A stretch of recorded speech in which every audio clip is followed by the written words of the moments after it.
ocasión. Gracias a Alfredo Saras de Rojo Café por también darnos el espacio pues muy grata estar en compañía de todos ustedes que están haciendo un espacio en sus actividades y venir aquí con nosotros. Hola Diego, ¿cómo estás? Qué gusto. Muy bien, muchas gracias.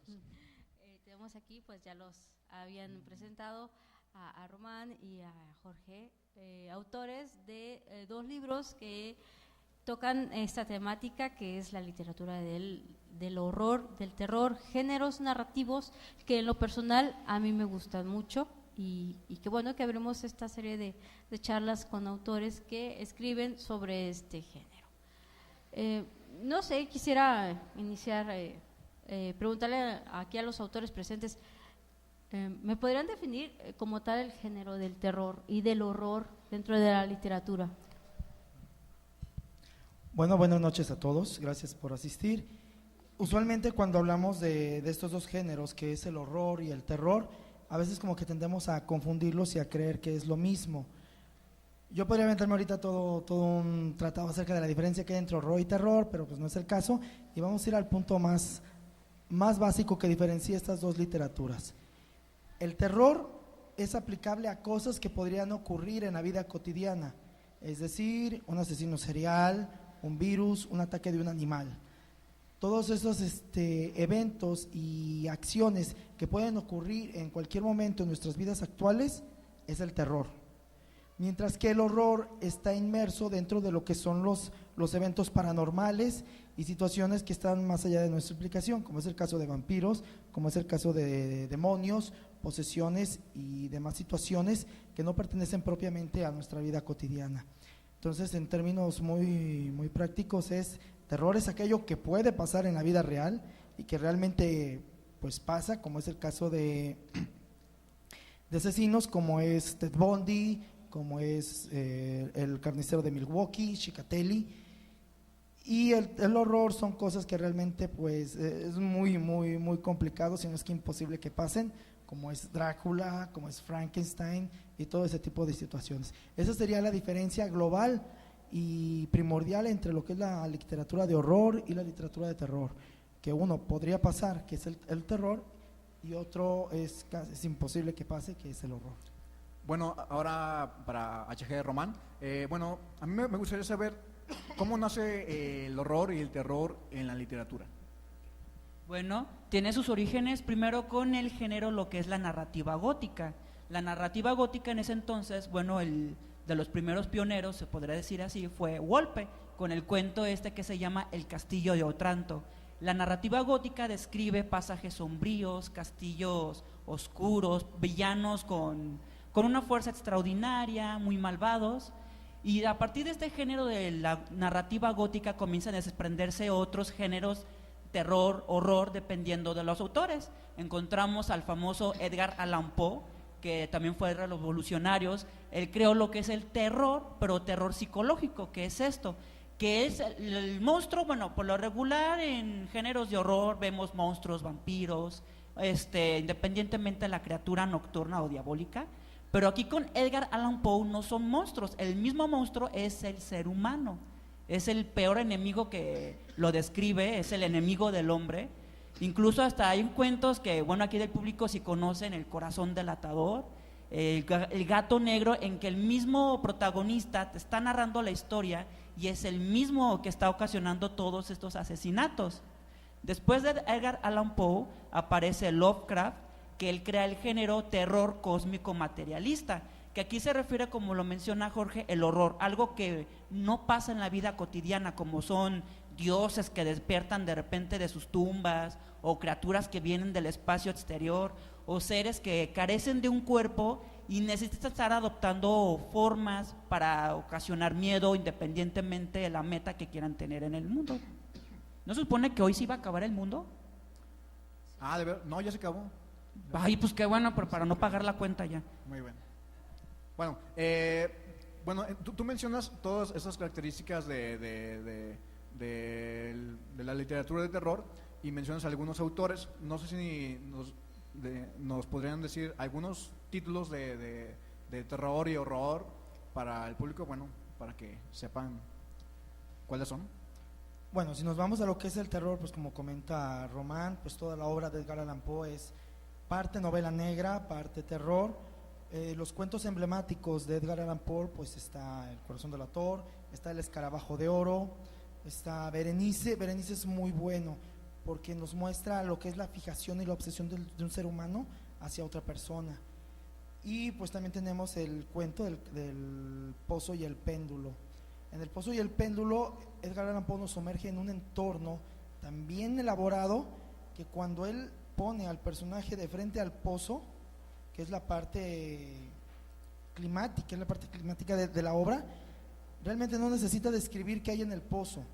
Nosotros nos imaginamos qué horror o qué cosa hay ahí, que el personaje prefiere morir prensado que caer en el pozo. Ese es el tipo de terror y de literatura que maneja Allan Poe. Dentro de la obra de Lovecraft, bueno, hay muchos cuentos muy buenos, pero el que es mi favorito para leer es En la sombra de Istmo y Herbert West, el reanimador, que es una de las obras de zombies mejor elaboradas y mejor llevadas a cabo.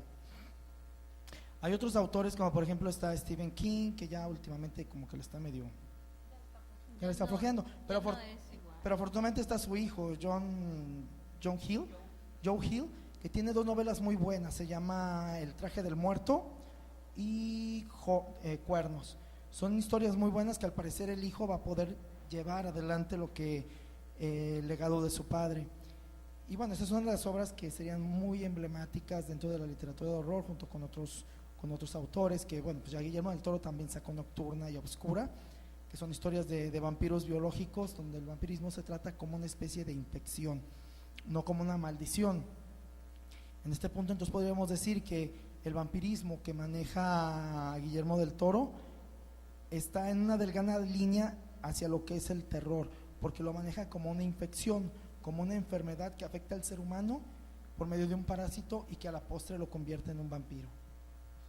Ok, si me permiten, tenemos también dentro de los autores de literatura de terror y de horror propiamente, tenemos a Clive Barker, que es contemporáneo de Stephen King, que igual hizo una serie de relatos cortos de terror. Algunos, los primeros inicialmente fueron muy buenos. También Clive Barker hizo este cuento que luego se llevó a la pantalla, que es Puerta al Infierno, Hellbound, que como película, bueno, sí tiene sus aciertos. El cuento fue muy bueno. Él primero estuvo en antologías, igual que Stephen King, que estaban siendo antologados en los cuentos en Estados Unidos por las editoriales, y entonces surgían libros muy buenos de cuentos de terror. Hubo colecciones en donde ahí pues podíamos conocer a Clive Barker, Stephen King, a Ransom Campbell, no sé, que también estaban incursionando en este terreno. Ya posteriormente cada quien sacó libros por cuenta personal, pero también Clive Barker me parece que tiene unos aciertos muy buenos. En realidad no sé qué ha pasado con él, no sé qué es lo último que ha publicado, y creo que sí, Stephen King tuvo un tiempo en donde tenía mucho éxito y era muy bueno como escritor.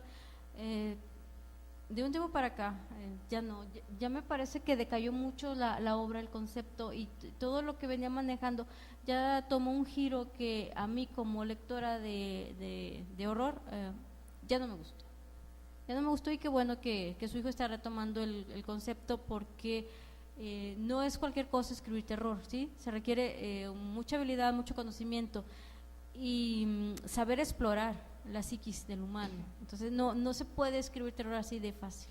Hay mucho arte en todo esto. Entonces ahí está de recomendación de Stephen King. Sobre todo las primeras novelas que él publicó, yo creo que son las más acertadas, son las mejores, las que a mí más me han gustado.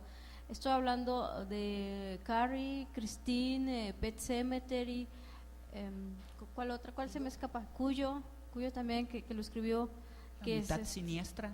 Mitad Siniestra también, Tommy Knockers, It. Cuando sacó de Dark Tower, como que sí, yo ya empecé a notar ahí un declive narrativo y ya no me gustó tanto, pero igual tuvo algunos aciertos.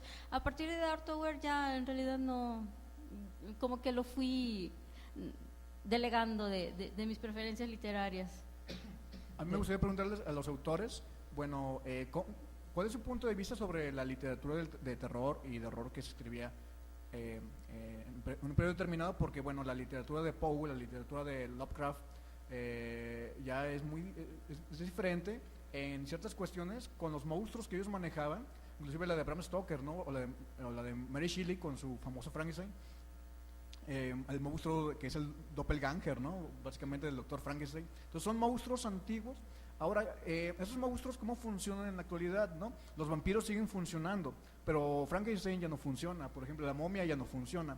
¿Qué opinión tienen sobre estos nuevas formas narrativas para poder crear horror y terror?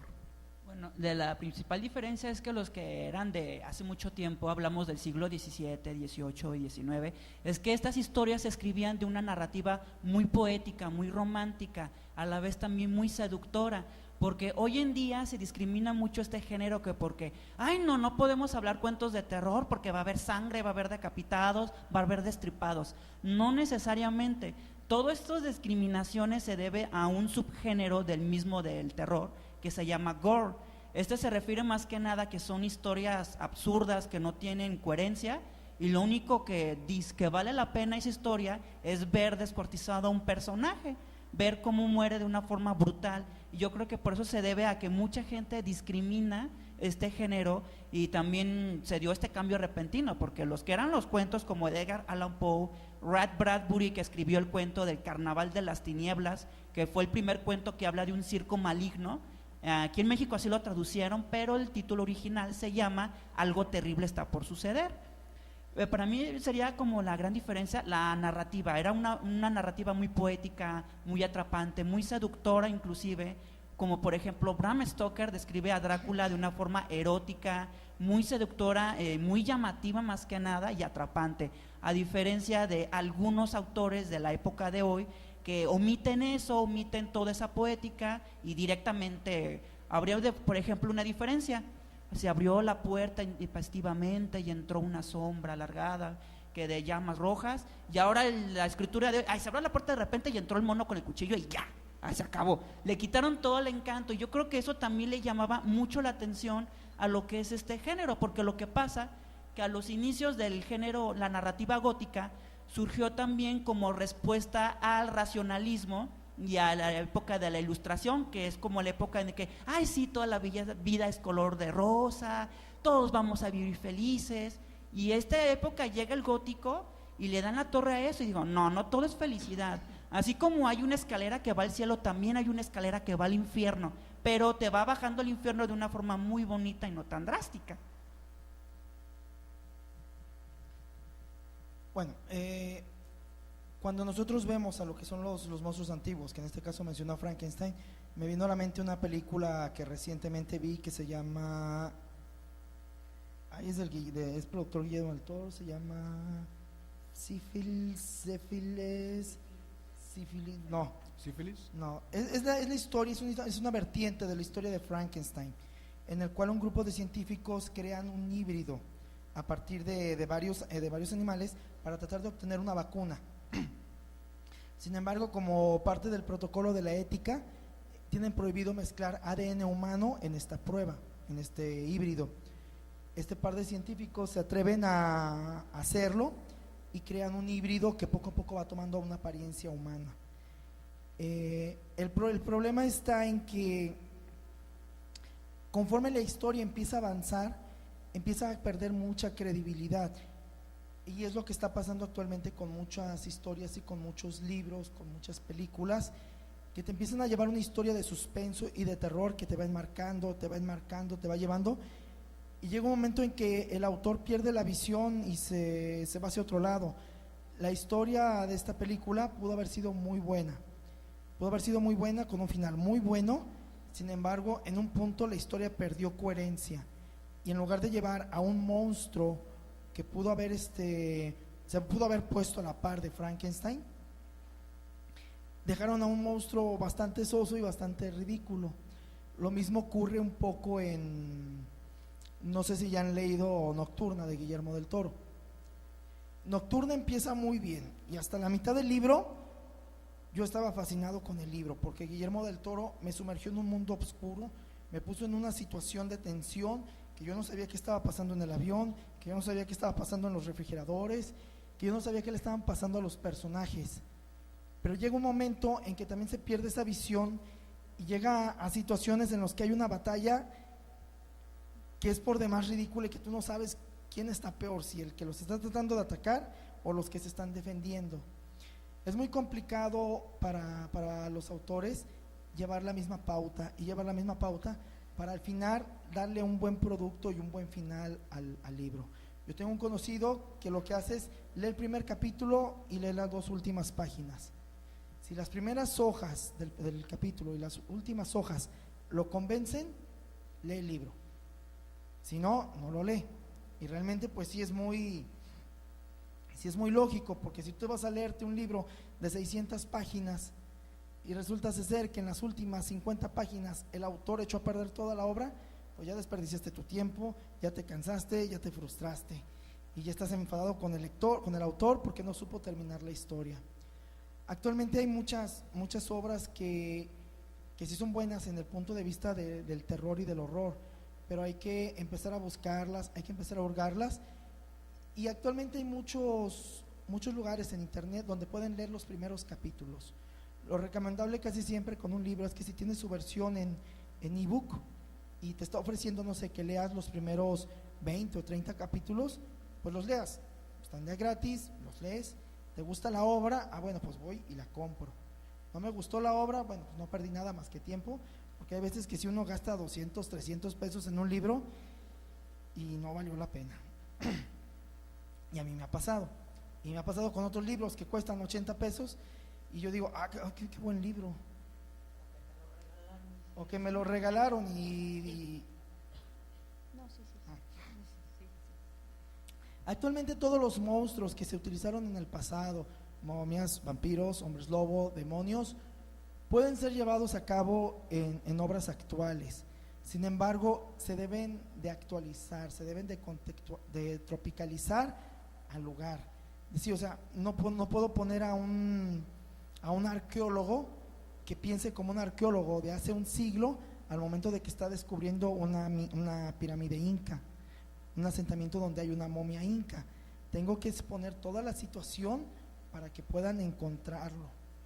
Por eso está funcionando también ahorita lo que es el ciclo y lo que son las historias de zombies, porque las infecciones actualmente pues corren rápido. Una persona puede estar en 3 continentes en menos de 24 horas o en menos de 48 horas, puede estar en 3 continentes pisando 5 aeropuertos internacionales, y si la persona va enferma con un virus o con una bacteria que sea infectocontagiosa, pues nomás imagínense la cantidad de personas que contaminó.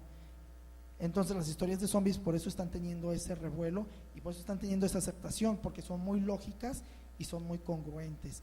El horror y el terror tiene que convencerte de que podría pasar, de que realmente es una situación creíble, y cuando el autor logra empatizar a ti como lector en lo que estás leyendo y hacerte creer que es una situación real, entonces tienes un muy buen libro en las manos y tanto lector como autor están cumpliendo su misión. Sí, una pregunta. Ustedes como escritores, ahora que ya han publicado pues sus primeras obras, porque yo sé que van a venir muchas más, ¿por qué elegir este género en especial? ¿Por qué el horror y el terror les llamó en particular como para elegirlo, para que fuera parte importante de sus historias? O sea, ¿por qué elegir este género? ¿Qué elegir este género? Bueno, fue porque fue mi gran influencia desde la niñez, es lo que siempre me ha encantado. También pienso trabajar en otros géneros. Por ejemplo, estoy trabajando en un pequeño cuento que se llama, creo que se llama Melinda, que es de una niña, no está tan niña, tiene 14 años, perdón, que padece de cáncer y ya está en las últimas, pero su gran sueño es bailar ballet. Pero también, bueno, he explotado más el género de terror. También te digo, y lo vuelvo a repetir, quiero trabajar en otros géneros. Me ha encantado este género de terror porque te ofrece otras visiones del mundo. Me gusta conocer lo que es la parte oscura de la persona. No me refiero a las partes íntimas de otro lado, sino más que nada esa personalidad oscura de alguien. Porque de hecho, como estudié la carrera de psicología, me gustó de lleno lo que es psicoanálisis. que mucho, y se me afigura mucho el género de terror psicoanálisis, que dicen, ay, es que esa es la parte oscura de la persona, y no necesariamente, pero es algo que nos ha acompañado la mayor parte de la humanidad, la gran parte del tiempo, ese mal. ¿Cómo es ese mal? ¿De qué trata? ¿En qué consiste? Eso siempre me ha fascinado, y bueno, siempre fue lo que me orilló a escribir más este género de terror, y entrego mi alma para seguir trabajando en este género. Bueno, cuando yo tenía unos 7 años, mi abuelo tenía un librero.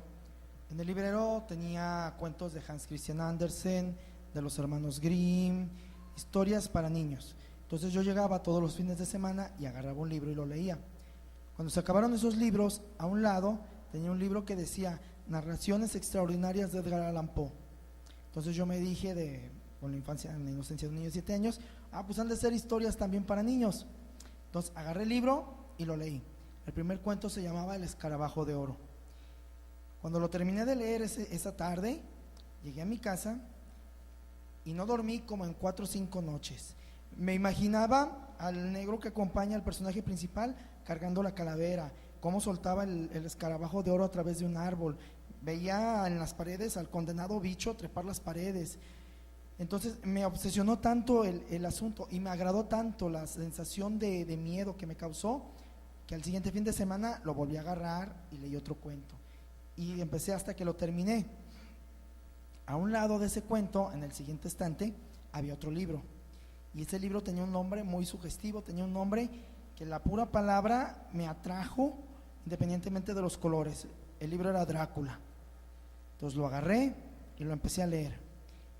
Y una vez que empecé a leer la historia de John, cómo cae en el cementerio, cómo aquella mujer se le aparece, me di cuenta que ese era el género que yo quería leer.